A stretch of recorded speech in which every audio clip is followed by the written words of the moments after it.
Shri BN Haskar, ഇന്നിപ്പോൾ CPM-ന്റെ general secretary പറയുന്നത് നടപ്പാക്കേണ്ടിയിരുന്നില്ല എന്നാണ് ഞങ്ങൾ തീരുമാനിച്ചത്. മുന്നണി യോഗം ചേർന്ന് ഇക്കാര്യത്തിൽ എന്തെങ്കിലും മാറ്റം വേണോ എന്ന് തീരുമാനിക്കുമെന്നാണ്. അപ്പോൾ മുന്നണി യോഗം ചേർന്ന് തീരുമാനിക്കേണ്ട കാര്യമാണ്. പക്ഷേ വിദ്യാഭ്യാസ മന്ത്രി കഴിഞ്ഞ ദിവസമേ പറഞ്ഞു, വെറുതെ ഫണ്ട് തളയേണ്ട കാര്യമില്ലല്ലോ, കുട്ടികൾക്ക് എന്തെങ്കിലും പ്രയോജനം കിട്ടുന്നതല്ലേ എന്ന് വിദ്യാഭ്യാസ മന്ത്രി പറയുന്നു. എന്ന് മാത്രമല്ല, വിദ്യാഭ്യാസ മന്ത്രിയുടെ വകുപ്പിന്റെ സെക്രട്ടറി ഒരു കൊല്ലം മുമ്പ് കേന്ദ്ര സർക്കാരിന് കത്ത് വായിച്ചിട്ടുണ്ട്, ഞങ്ങളിത് നടപ്പാക്കാൻ സന്നദ്ധമാണ് എന്ന് കാണിച്ച്. അപ്പോൾ ഈ മുന്നണി എന്നൊക്കെ പറയുന്നത് ഒരു പ്രഹസനം മാത്രമാണോ? അഭിലാഷ്, ഇതിൽ പലപ്പോഴും ഇടതുപക്ഷത്തെ സംബന്ധിച്ചിടത്തോളം CPI ഒരു നേർവഴിക്ക് ഇടതുപക്ഷ ഏതെങ്കിലും വ്യതിചലനം ഉണ്ടാകുമ്പോൾ നേർവഴിക്ക് നയിക്കുന്ന നിലപാടുകൾ എടുക്കുന്ന രാഷ്ട്രീയ പ്രസ്ഥാനം തന്നെയാണ്. CPI ഉയർത്തിയിരിക്കുന്ന ആശങ്ക CPM ദേശീയ വിദ്യാഭ്യാസ പദ്ധതി 2020 സംബന്ധിച്ച് വളരെ മുന്നേ തന്നെ ഉയർത്തപ്പെട്ടിട്ടുള്ള ആരോപണങ്ങൾ തന്നെയാണ്, ആ ആശങ്കകൾ തന്നെയാണ്. നമുക്കറിയാം, ഇന്ത്യയിൽ സ്വതന്ത്ര ഇന്ത്യയിൽ ഒരു വിദ്യാഭ്യാസ പദ്ധതി നടപ്പിലാക്കുന്നത് 1964 കോത്താരി കമ്മീഷൻ റിപ്പോർട്ടിൻ്റെ അടിസ്ഥാനത്തിലാണ്.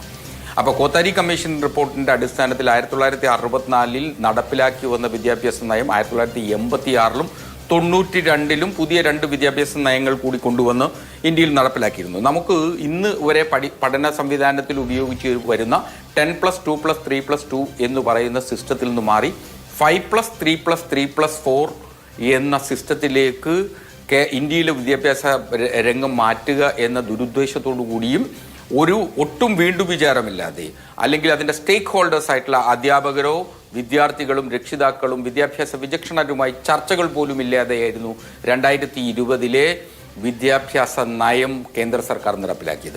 ഇത് കാവ്യവൽക്കരണത്തിലേക്കുള്ള എളുപ്പമാർഗമാണ് എന്നുള്ളത് സംബന്ധിച്ച് അന്നു തന്നെ ഉയർന്ന വലിയ ആരോപണമാണ്. എന്തുകൊണ്ടെന്നാൽ ഒന്നാമതായി വിദ്യാഭ്യാസ രംഗം സ്വകാര്യവൽക്കരിക്കുകയും ആദ്യ ചുവടായ PM ശ്രീ പദ്ധതിയെ എന്തിന് ഇടതുപക്ഷ സർക്കാർ അംഗീകരിക്കണം? അതിന്റെ പിറകെ പോകണം. ശരിയാണ്, 1466 കോടിയുടെ കുടിശ്ശികയുണ്ട്, അത് ഗൗരവതരമായ ഒരു വിഷയമാണ്.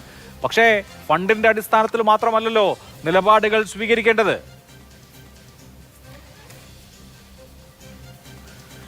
അല്ല, അഭിലാഷിൽ ഇത് കാണേണ്ടത് 2024 ഡിസംബറിൽ കേരളത്തിലെ UDF-ന്റെ കോൺഗ്രസിന്റെ സമുന്നത നേതാവായിട്ടുള്ള ഹൈബി ഈഡൻ പാർലമെന്റിൽ ഒരു ചോദ്യം ഉന്നയിക്കുന്നു.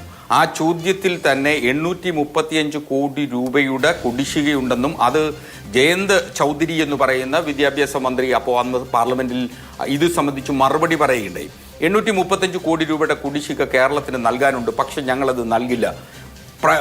PM ശ്രീ പദ്ധതിയിൽ MOU ഒപ്പിടാത്തതാണ് അതിന് പ്രധാനമായി കാരണമെന്ന് പറയുന്നു. ജോൺ ബ്രിട്ടാസ് രാജ്യസഭയിൽ ഉന്നയിച്ച ചോദ്യത്തിനും ധർമ്മപ്രധാൻ ഇത് സംബന്ധിച്ച് മറുപടി പറഞ്ഞിട്ടുണ്ട്. സമാനമായ മറുപടി തന്നെയാണ് പറഞ്ഞിട്ടുള്ളത്. PM ശ്രീയിൽ ഒപ്പിടാതെ സർവശിക്ഷാ അഭിയാൻ പദ്ധതി പ്രകാരം സംസ്ഥാനത്തിന് ലഭിക്കേണ്ട ഈ 1400 കോടി രൂപ നൽകില്ല എന്ന നിലപാട് കേന്ദ്രം എടുത്തിരിക്കുന്നു.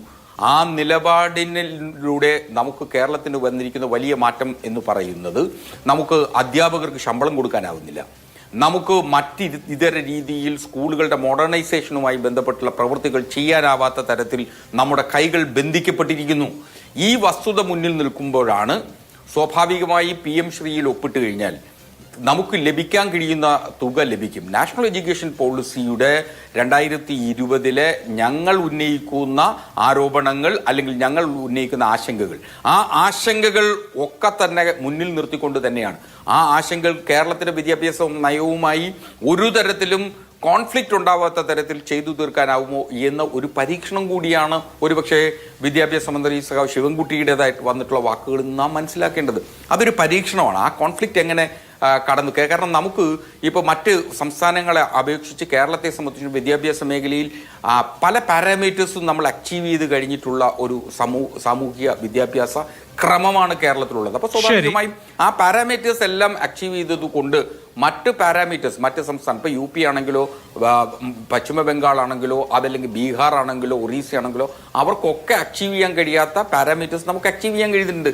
അതൊരു വസ്തുതയാണ്. ആ വസ്തുതകൾ കൂടി മുൻനിർത്തി ദേശീയ വിദ്യാഭ്യാസ നയം 2020 നിരാകരിച്ചുകൊണ്ട് കാവ്യവൽക്കരണം ഉദ്ദേശിച്ചുകൊണ്ട് RSS അജണ്ട നടപ്പിലാക്കുന്നതിനു വേണ്ടി നടത്തിയിട്ടുള്ള വിദ്യാഭ്യാസമുണ്ട്. നമുക്ക് അതിൻ്റെ ദേശീയ വിദ്യാഭ്യാസ നയം 2020 ഒരുപാട് വിമർശനങ്ങൾ ഉന്നയിക്കാനുണ്ട് ഇക്കാര്യത്തിൽ. ആ വിമർശനങ്ങളെ മുഴുവൻ ആ വിമർശനങ്ങൾ മുഴുവൻ നിർത്തിക്കൊണ്ട് തന്നെ PM ശ്രീയുമായി ചേർന്ന് നിൽക്കാം എന്നുള്ളതാണ്.